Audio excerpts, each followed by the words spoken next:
bon, bah, ta demande n'est pas conforme, il te manque telle et telle donnée, tu vas pouvoir réintervenir dessus, ou peut-être même la photo que tu as prise n'est pas bonne, donc tu peux reprendre une autre photo et ainsi de suite.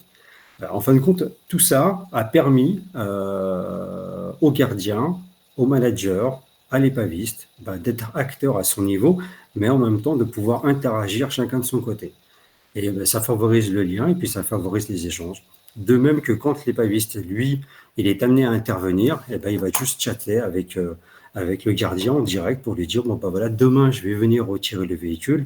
Y a-t-il besoin d'un accès particulier? Est-ce que le véhicule est toujours présent ou pas présent?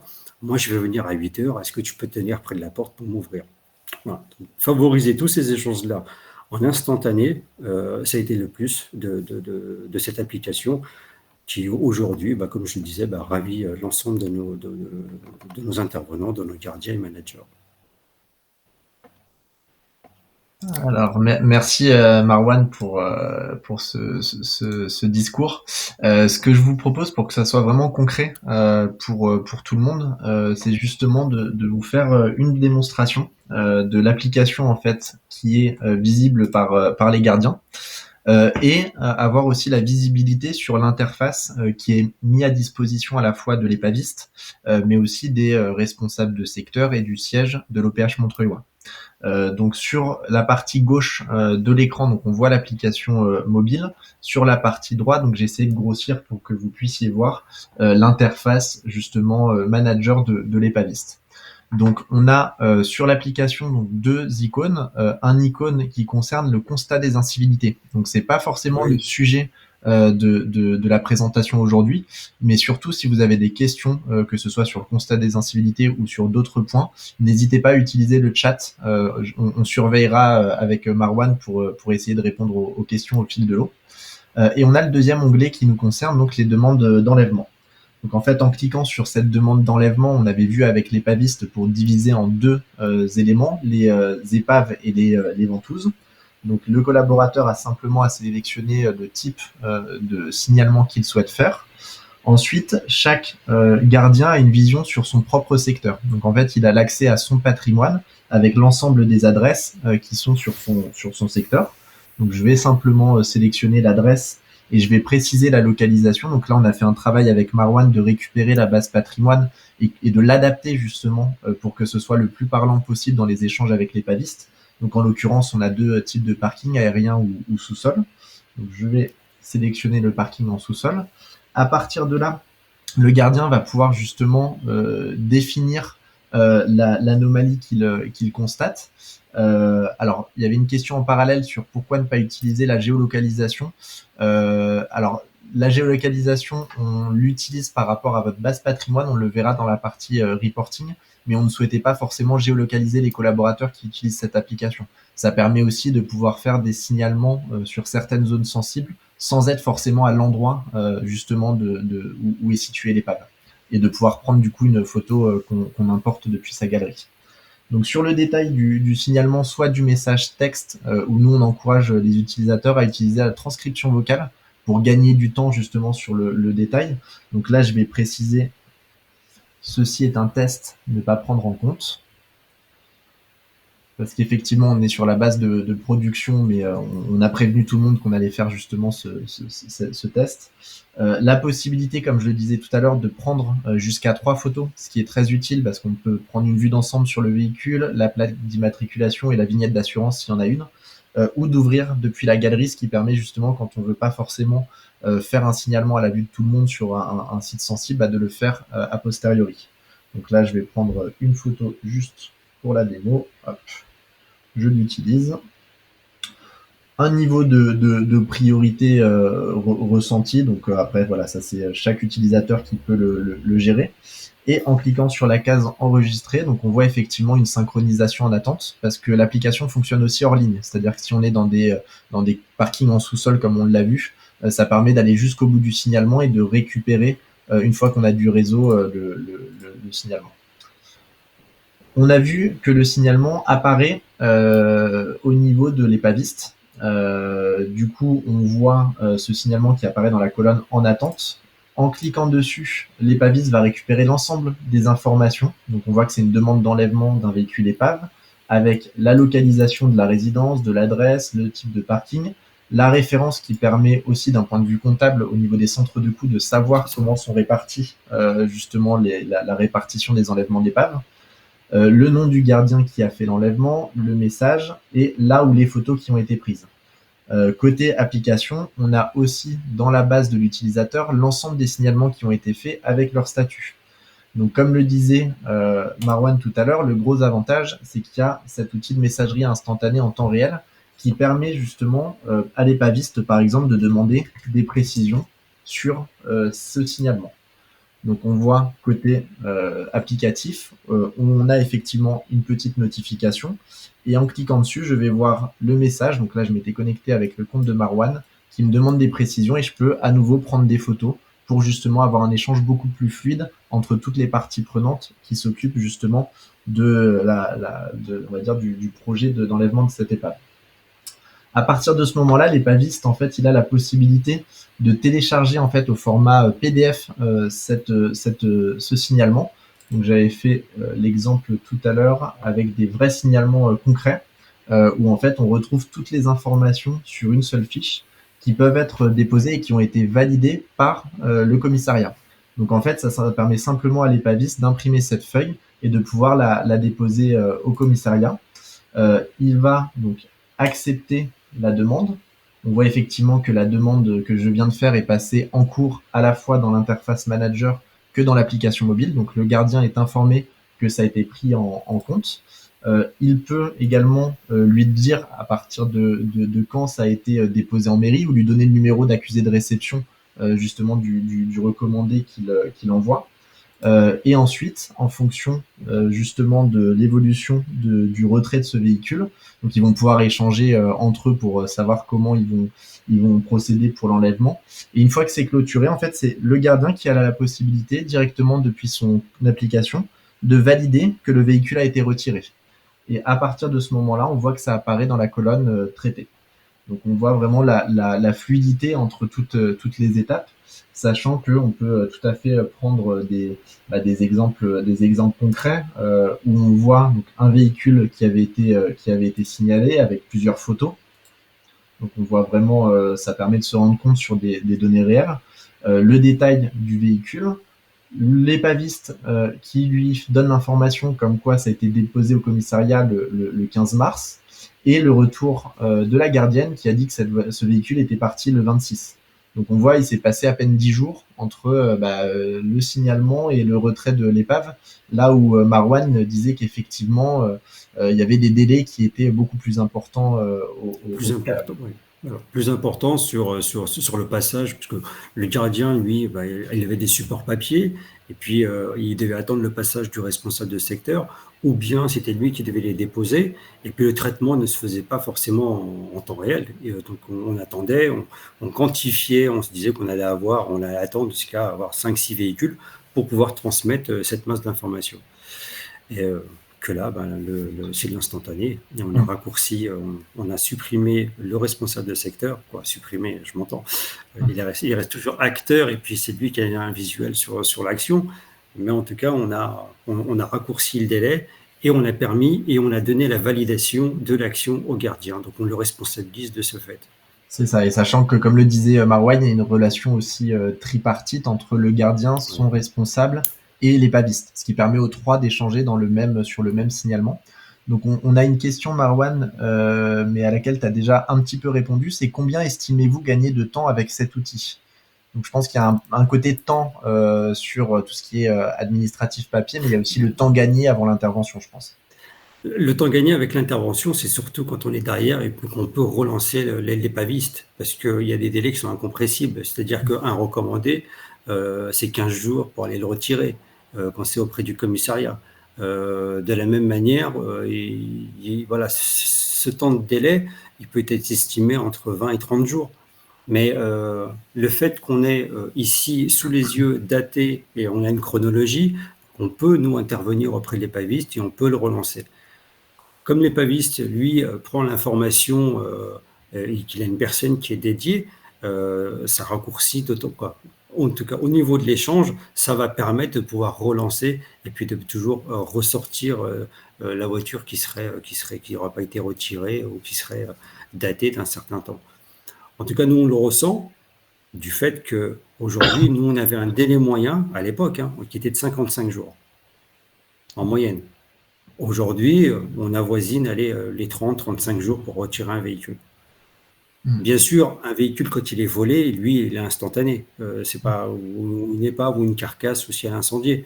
Je parle les délais moyens pour un véhicule qui serait sur un de nos parcs, bien sûr, signalé, et il faudrait faire une recherche d'identification. Super, merci Marwan. Alors une autre question, alors est-il possible de rattacher un bon de commande?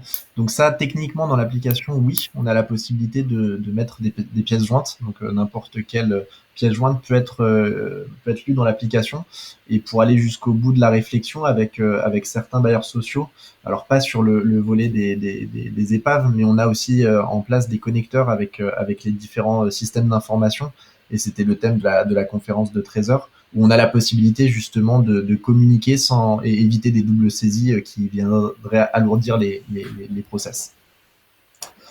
Une autre question, parfois l'épaviste vient retirer des véhicules signalés sur site avec le personnel de terrain. Une fois sur place, d'autres véhicules peuvent être retirés. Comment cela est régularisé dans l'application pour le suivi? Normalement, il vient retirer que le véhicule qui a été signalé et pour lequel il a, comme on dit, la Marianne, c'est-à-dire l'autorisation de celui qui va agréer l'enlèvement de la voiture, donc c'est-à-dire la police. Donc, si la PM, la police nationale valide le retrait d'un véhicule, il ne viendra retirer que ce véhicule et pas un autre. C'est ça. Une deuxième question technique cette fois-ci.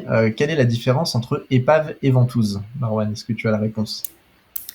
C'est ce qu'on a vu précédemment sur les carcasses qu'on a vues. Donc, il y a l'immobilisation du véhicule qui est ici. Donc, vous voyez, il est sérigraphié. Il est sur ses 4 roues. Donc, celui-ci, c'est une ventouse. Peut-être qu'il est mal garé. Et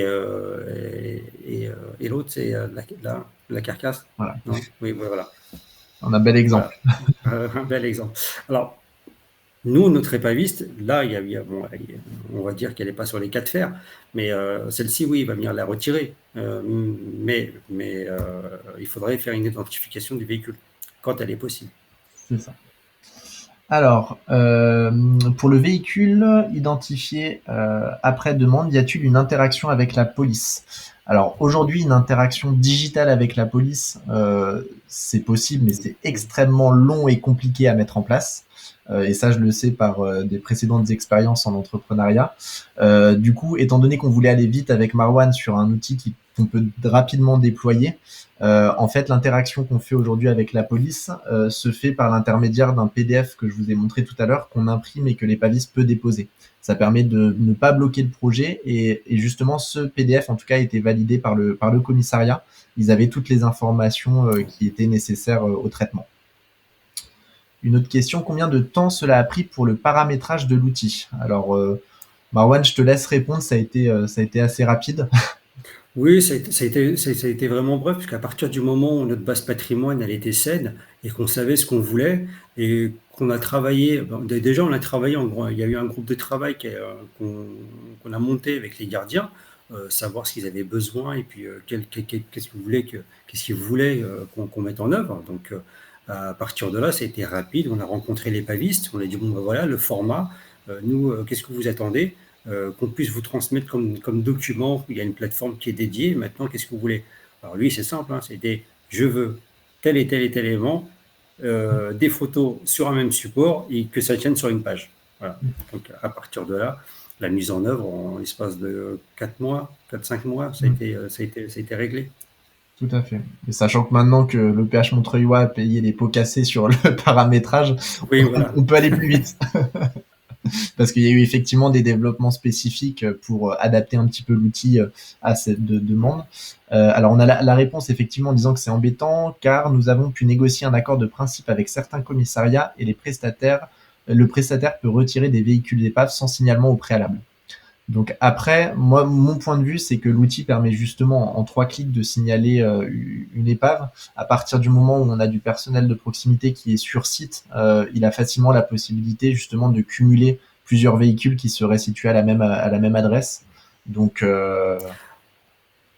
Après, si, c'est vrai qu'à une certaine époque, on avait un formulaire où c'était une cession de véhicule, où on avait des locataires qui venaient, qui barraient la carte grise et qui faisaient une cession de véhicule. Nous, on facilitait, puis on donnait ça à un épaviste pour venir retirer. De là à ce qu'il y ait une convention qui existe pour qu'ils viennent retirer sans l'aval de la police, je ne sais pas. alors juste pour poursuivre un petit peu sur la partie plutôt statistique qui intéresse Mm. justement des personnes au siège comme Marwan, c'était aussi un élément important, au-delà de simplifier la communication entre les personnels de proximité et les pavistes, c'était justement d'avoir en temps réel cette vision. Et donc du coup je réponds à la question, oui Tu c'est bien réponds à la en temps question. réel, sur les statistiques. Donc on a la visibilité sur ce qui est en cours de traitement, ce qui a été rejeté, ce qui est traité, donc les différents statuts. Les différentes catégories. Donc là, en l'occurrence, on a une vue globale parce qu'on avait aussi les incivilités qui rentrent dedans, mais on peut tout à fait filtrer sur certaines catégories, sur certaines agences, sur certaines résidences. On a aussi une visibilité sur les résidences qui sont les plus concernées par ces différentes catégories. La saisonnalité dans le temps, donc on voit effectivement depuis janvier, on a une prise en main progressive de l'application avec vraiment au mois de mars, on commence à avoir un rythme de croisière. Et surtout, ce qui est intéressant, c'est d'avoir justement cette visibilité sur une cartographie sur les différents signalements. Sachant que toutes les données que vous voyez là sont formatées pour justement avoir des indicateurs qu'on a travaillé avec Marwan, sachant qu'il y a toujours la possibilité d'extraire ces données-là sur un fichier Excel classique qu'on peut derrière retravailler, sur On lequel on retravaille, peut retraite. justement retraiter et avoir des reportings un petit peu plus spécifiques. Donc c'est voilà, c'est des choses qu'on voit Et puis, ici où on a vraiment les répartitions par type de demande, par catégorie, par auteur, par statut, les détails. Enfin, on peut vraiment tout retravailler et c'est justement toute la richesse du digital sur ce genre de projet. et il y a aussi une chose qui est pas négligeable, c'est quand on arrive en fin d'exercice et qu'on a notre bilan d'activité à réaliser, en 3-4 clics, vous avez une masse d'informations, en tout cas sur les incivilités et le patrimoine qu'il ne faut pas négliger. Et ça permet aussi d'avoir une vraie visibilité claire sur le nombre Mm. d'épaves qui ont réellement été retirées par rapport aux différents contrats qu'on peut avoir. Je suis passé à côté d'une question. Pour un véhicule volé, qui fait quoi entre l'épaviste ou le bailleur? Est-ce que Marwan, tu as une C'est nous qui réponse? allons le signaler, on passe par la plateforme, on le signale, et puis les pavistes va le traiter de la même manière. Donc ça peut être beaucoup plus court. Là, pour le coup, c'est un véhicule volé, puis généralement, les délais ne dépassent pas 8 jours dans ces cas de figure. Super, donc déjà c'est bien, on a réussi à tenir le timing sur cette première partie. Du coup, je voulais juste vous montrer rapidement, vu on a un petit peu de temps, la deuxième partie qui est le constat des incivilités, où en fait on a fonctionné exactement de la même façon, à savoir proposer des catégories justement d'incivilités qui peuvent être recensées sur le patrimoine et qui nous permet derrière d'avoir justement un traitement de ces incivilités et surtout des statistiques et une vision en temps réel sur justement la répartition de ces incivilités, sur l'évolution dans le temps. Et ça, c'est des données qui, Marwan, je pense, sont intéressantes à ton niveau. Oui, totalement. Nous, même pour le manager direct, je veux dire, quand vous avez de la mécanique sauvage ou des actes d'incivilité ou des regroupements de jeunes à différents endroits, ça nous permet, avec la map, de pouvoir ensuite avoir des échanges avec les institutionnels pour dire, bon, ben voilà, ce qu'on rencontre chez nous, avec une localisation, et puis ça permet, dans l'échange, et puis avec les institutionnels, de pouvoir travailler efficacement, entre autres. Alors, comment cette appli est-elle accueillie par les commissariats qui peuvent avoir des fonctionnements différents en termes de traitement des enlèvements?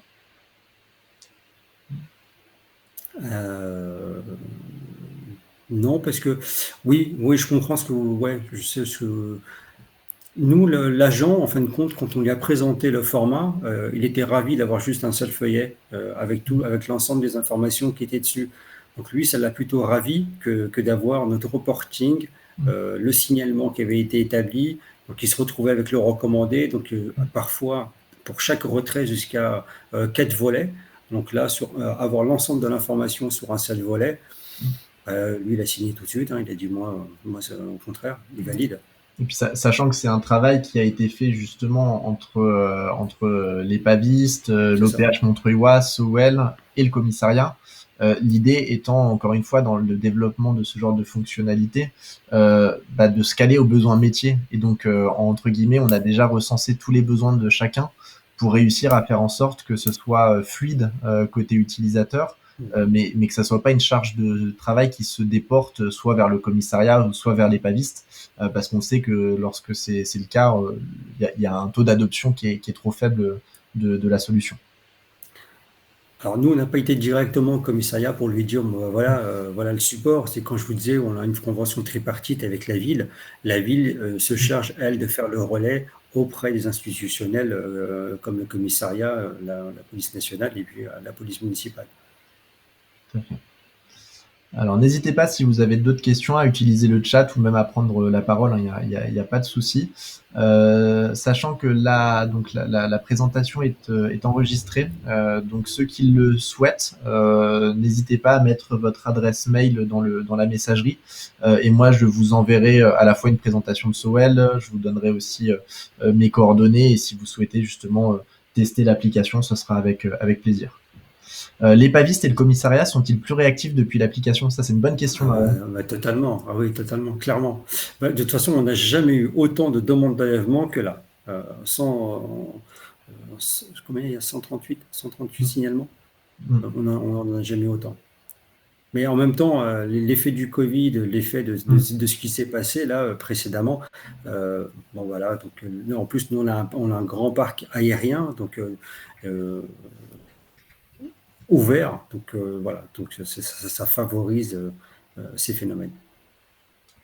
Alors pour répondre à certaines questions, donc moi j'ai mis mon contact, mon adresse mail, donc c'est romain@sowelapp.com. Donc si vous souhaitez avoir une présentation plus en direct de l'application, échanger sur vos besoins, n'hésitez pas, vous pouvez m'envoyer soit un email ou soit directement mettre votre email dans le chat et je vous enverrai une présentation pour que vous ayez les différents éléments. Yasser, pas de souci pour Yaspar, que j'avais de toute façon prévu de vous contacter. Quel est l'impact financier pour le bailleur et pour les pavistes? Alors ça, c'est... Avec cet outil-là, ça nous permet de mieux tracer, en tout cas, comme je vous disais, que 55 jours en moyenne pour retirer un véhicule, alors qu'on faisait en moyenne environ 200 signalements par an. Dans la chronologie, dans le temps, c'était très compliqué. C'était très compliqué pour nous. Là, aujourd'hui, à l'instant T, on peut savoir si la voiture a été retirée ou pas. Et si le véhicule a été retiré, c'est juste un acte administratif, c'est 30 € par exemple. Et bien sûr, il y a le montant de l'enlèvement qui a été négocié dans la convention.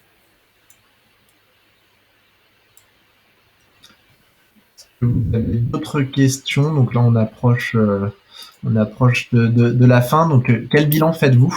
Alors, du coup, ça, c'est pour Marwan.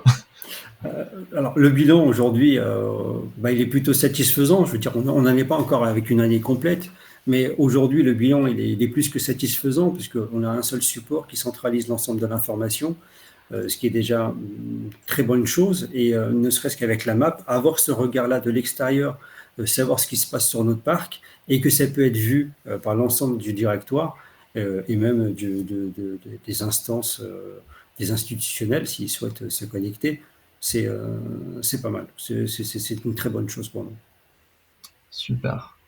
Merci beaucoup Marwan en tout cas pour ta participation et ton partage, ton retour d'expérience qui je pense est beaucoup plus parlant. C'était un peu le format qu'on avait voulu faire par rapport aux autres années où entre guillemets nous on souhaite pas forcément trop parler des développements qu'on fait, mais encore une fois c'est plus nos clients qui avec leur retour d'expérience peuvent partager des choses que vous avez en commun. Donc n'hésitez pas à me contacter, même si vous souhaitez échanger avec Marwan, il n'y aura pas de souci, il se fera un plaisir de vous répondre. Sans problème. Merci Romain. Merci tout le monde. Bonne journée. À bientôt.